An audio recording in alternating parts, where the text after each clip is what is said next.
चला तर आज आपण बनवूया झटपट डाळ ढोकली. इथे मूग डाळ आपण शिजवून घेतली आहे.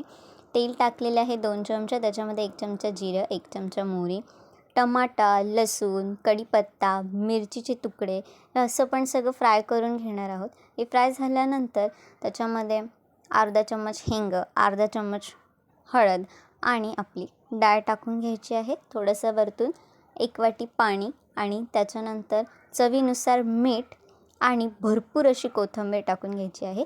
इथे घेतलेली आहे मी गव्हाचं पीठ. त्याच्यामध्ये थोडी हळद आणि मीठ टाकून घेतलं आहे. त्याला भिजवून घेतलं आहे.